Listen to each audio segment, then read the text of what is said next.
karena Acer mengincarnya adalah harganya menurut gua sadis sih guys. 2,6 juta kalian bisa dapetin 144 Hz. Menurut gua panelnya yang bisa kita lihat adalah panelnya 144 Hz.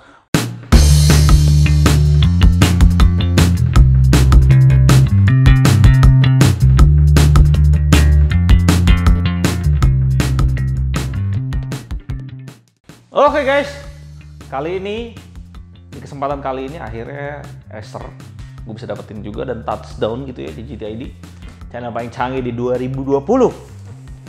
Dan di sini gue ada Acer KG1 series. Kita memulai dengan 24 inch Full HD 144 Hz di harga yang fantastis. Sebelum kita masuk videonya, gue mau shout out dulu untuk sponsor kita yaitu Kofuku, minuman kekinian yang memiliki variasi dari kopi, teh, dan boba yang bisa kalian pesan di GrabFood dan GoFood. Akhirnya kita sekarang bisa dapetin di tahun 2020 yang request kita udah dari bulan, kira-kira kalau gue perkirakan dari bulan Mei. Mulai Mei 2019 dan gue belum bisa datengin karena gue nggak tahu dapat dari mana barangnya. Oke, jadi kita memulai seri Acer kita dengan seri yang satu ini dan seri KG241 QP. Oke guys, di sini depan sama ya. Gue bacain dulu spek dari dusnya. Dia marketingin apa nih? Full HD, freezing 144 Hz, 1 ms, blue light shield, flickerless, comfy view. Apa itu? Sisa-sisa marketing nggak penting sih menurut gue. 144 Hz, 1 ms, Full HD. Yang udah pasti panelnya TN guys. Gua tahu di sini panel TN. Dan monitor ini menarik buat kita sebabnya harganya mepet. Kalian udah bisa dapetin, gila sih. Di tahun 2020 kalian bisa dapetin monitor 144 Hz, gila guys. Gue kalau jadi kalian di tahun kayak gini bahagia banget. Saat gue mau dapetin 144 Hz, pilihan gue cuma ada dua waktu itu, LG atau Asus, dan harganya 4 jutaan ke atas. LG kalau nggak salah saat itu 3,9 loh, Asus 4,3. Sekarang kalian bisa dapetin spek yang sama dengan saat gue beli 4 juta itu dengan harga monitor Acer ini. Gue nggak tahu sih ini pernah di request atau kagak, gue lupa. Tuh gue nggak inget. Tapi kalian bisa dapetin monitor ini di harga 2,6 juta guys. Tadi sih 2,6 juta kalian bisa rasain 144 Hz. Iya tadi ya. Nah harga tersebut kalian bisa dapetin monitor 27 inch 60 Hz. Gila nggak lo guys? Jadi kalian bisa dapetin 24 inch 144 Hz bandingannya 27 inch 60 Hz. Gue sih tetap karena gue suka game. Kalau kalian suka game, terutama game FPS ya, MOBA juga sedikit terbantu. Kalau kalian suka dengan dua game tersebut, segeralah berpaling dari 60 Hz dan 75. Ya, kecuali kalian content creator, ya content creator ya belilah monitor murah lah buat edit. Ya, kita dikasih HDMI satu, dikasih kabel power. Oke. Oke guys, kita lanjut. Tadi ada lakban yang nggak diduga. Kakinya kecil, kokoh, kuat. Ini cukup lah 24 inch seperti biasa. Dan ini sepertinya nggak ada mur di depannya, kita bisa lihat di bawah ada mur satu. Sederhana. Kita bongkar bagian standnya. Ya.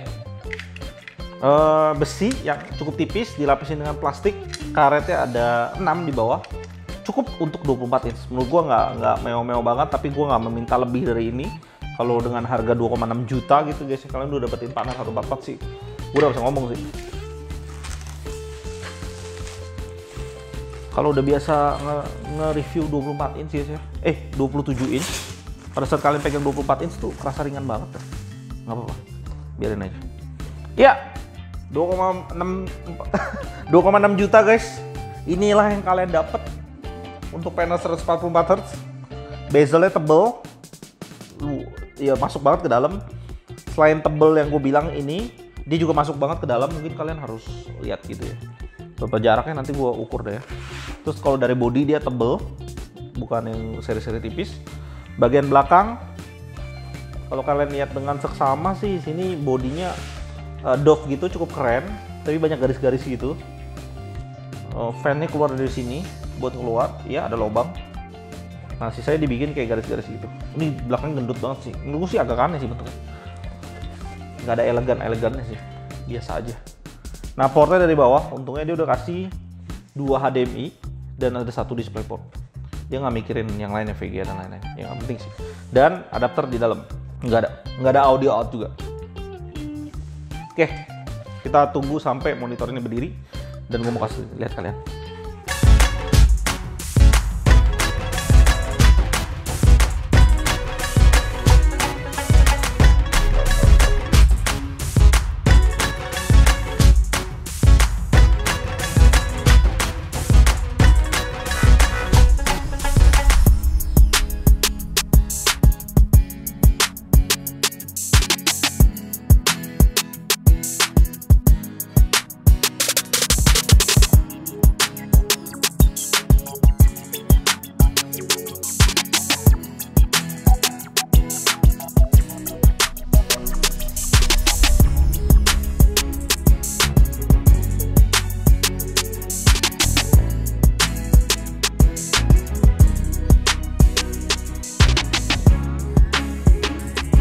Oke guys, di sini gue komentar dulu tentang body yang gue rasakan.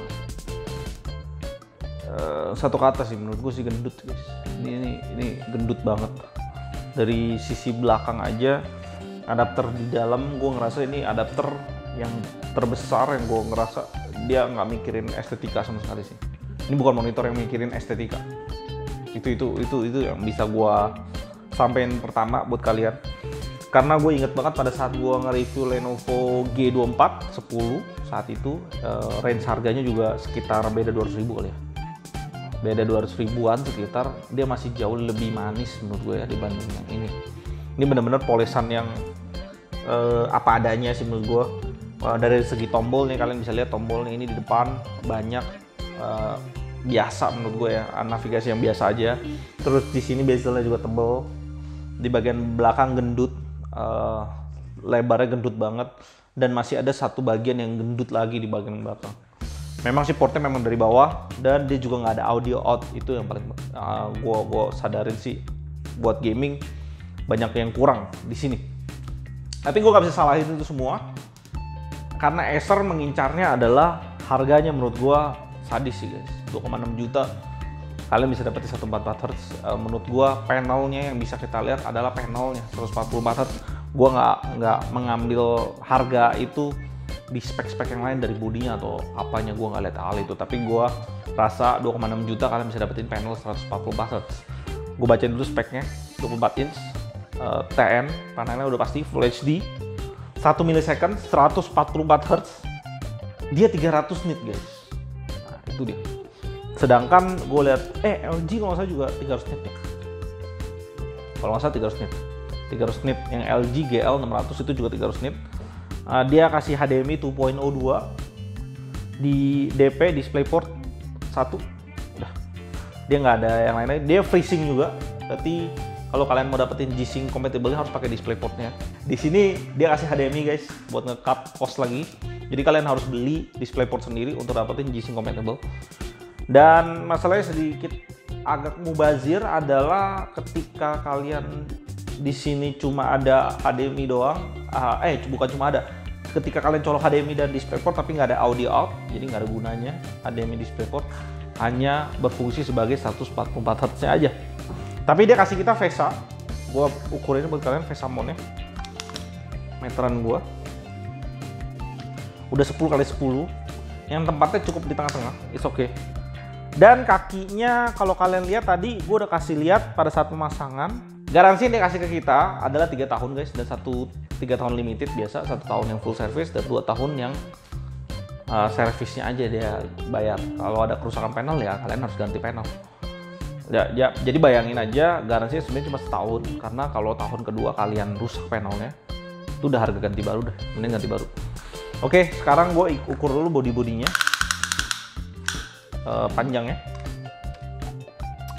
Panjangnya di sini 56,5 cm. Lebarnya di sini di 33,5 cm.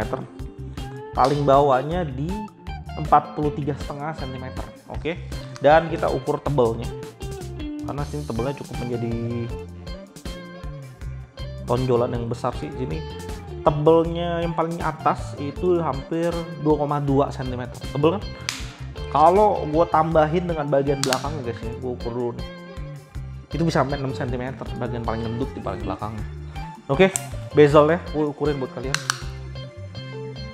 Di sini 1,7 bagian atasnya. Bagian kiri kanannya 2 cm, udah pasti sama. Bagian bawahnya kira-kira 2 cm juga. Oke, ini tebel sih. Bagian depannya tebel dan dalam. Itu yang bisa kalian perhatiin. Dan nitnya belum kita ukur ya, belum kita beresin ya. Oke guys, jadi tadi barusan gua kalibrasi sedikit ya, brightness dan kontrasnya. Brightnessnya 100, kontras 70 seperti biasa. Dan kalau gue lihat pribadi sih, panelnya cukup oke ya. TN yang cukup oke menurut gua, karena pada saat lihat ke kanan juga nggak terlalu distorsi. Walaupun viewing angle TN memang sedikit, kalian tahu, sedikit parah. Tapi bukan itu intinya monitor ini. Menurut gua monitor ini sangat cocok buat kalian yang mau cobain 144 Hz pertama. Dan memang ada budget 2,6 juta. Dan kalian mau ngerasain 144 Hz 1 milisecond. Itu yang main point di monitor ini. Sisanya kalian nggak dapetin estetika sama sekali menurut gua. Karena bodinya buat gue biasa aja, nggak terlalu memikirkan estetika. Modelnya juga garis-garis biasa aja. Bagian depan juga bezelnya tebel, ke dalam juga. Gue rasa apa yang kalian bayar 2,6 juta fokus banget. Duit itu yang kalian beli adalah di panelnya. Dan kalian kalau mau dapetin 144 Hz, gue nggak tahu pasti sih HDMI dia udah support 144 Hz atau belum. Tapi di GL600 LG dia pakai HDMI udah bisa 144 Hz. Cuma masalahnya kalau pakai HDMI doang, kalian nggak bisa dapetin G-Sync compatible. Jadi terpaksa kalian harus beli DisplayPort supaya bisa memaksimalkan fungsi dari monitor ini. Jadi DisplayPort kalau gue bilang harganya 100 ribuan, kalian harus ngeluarin sekitar total 2,7 yang bersaing mepet harganya dengan Lenovo G2410, dan di situ juga ada GL600 yang kalian harus pertimbangin sebelum beli Acer yang ini. Dan kita juga sedang menunggu di sekarang sih bulan Februari 2020, dan gua harap videonya cepat keluar, cepat launching gitu ya, supaya kalian tahu ada monitor ini. Dan dalam waktu dekat, mungkin Maret atau April gitu ya, Philips mau keluarin juga seri 24 inch TN dan 144 Hz 1 milisecond. Gua nggak tahu bagaimana hasilnya nanti Philips akan keluarin di Indonesia, seperti apa yang dia akan jual, apakah bisa bersaing dengan top brand seperti LG menurut gua di GL600 ya. Nanti kita akan review.